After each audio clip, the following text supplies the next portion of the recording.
Her kan man se et eksempel på, at vand er en begrænsende faktor.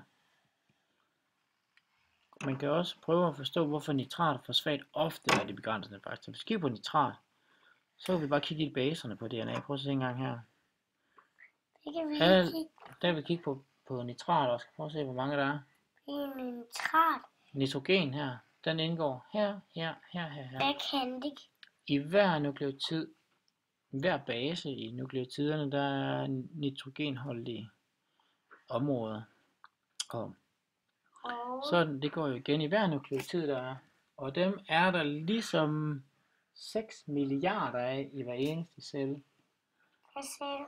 Der er 6 milliarder baser i hver eneste celle. Og dem har vi 30 milliarder af. Så kan man selv begynde at regne lidt efter. Vi kan også kigge på fosfor eller fosfat. De indgår også i alle nukleotiderne, som man kan se her med blå ringe. Og dem er der så en af for hver nukleotid. 6 milliarder igen i hver eneste celle. Andre steder, hvor nitrogen indgår, det gør den jo i alle aminosyrene. Der er 20 forskellige aminosyrer, men aminosyrene er jo bestanddelen af alle vores proteiner. Og det har vi rigtig mange af. 20-30.000 gener har vi. Masser proteiner over det hele, herunder enzymer. Hvis vi kigger alle aminogrupperne der, der er også radikalerne, som nogle af de nederste her, der indeholder nitrogen. Så der er masser af nitrogen behov i cellen. Men det stopper ikke der, fordi vi kigger også på fosfolipiderne, som ser sådan her ud. Hvad kan du se der? Hvad er det der? Det er fosfolipid. Og hvad er så? Fosfolipiden, det er alt det, der udgør alle membraner, vi har i kroppen. Er det mennesker, du læser? Ja, det er mennesker, dyr og planter. Hvad for nogle dyr er det? Det kunne være dig. Jeg er ikke et dyr. Er du ikke et dyr? Nej, jeg er et menneske. Ja, mennesker er da også dyr. Hvorfor? Hvad kendetegner et dyr? Det ved jeg ikke. Det er, at det kan gå, det kan bevæge sig, for eksempel. Kan du bevæge dig? Ja. Kan du spise noget andet? Ja. Det er også en god idé, hvis man er et dyr. Så alle hvorfor dyr... Hvorfor er mennesker et dyr? Jamen, Nej. Er du en plante der? Nej. Nå.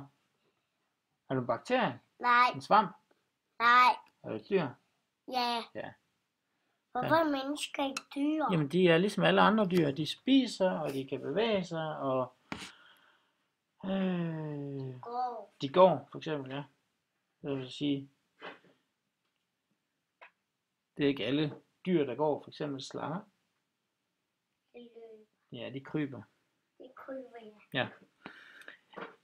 Ja. Nå, men fosfolipider indeholder jo selvfølgelig fosfor. Er det du... Det er det, du har mennesker nu? Ja. Eller planter.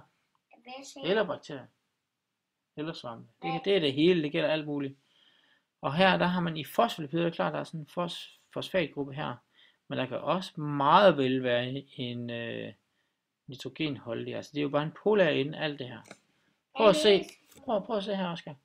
Alle membranerne, alle de steder, hvor der er fosfolipider. Prøv at se her. Sådan bliver det ved. Det er jo bare cellemembranen, ikke? Så har vi jo Golgi-apparatet, og vi har endoplasmatisk reticulum. Hvad læser du om nu? Hvad var det, jeg sagde? Det kan jeg ikke huske.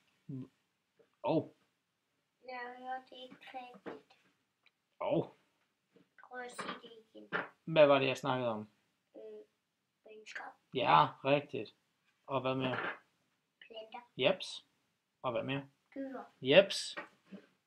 Og hvad var den sidste ting? Mennesker. Ja. Eller bakterier. Rigtigt. Er det ikke meget? Jo.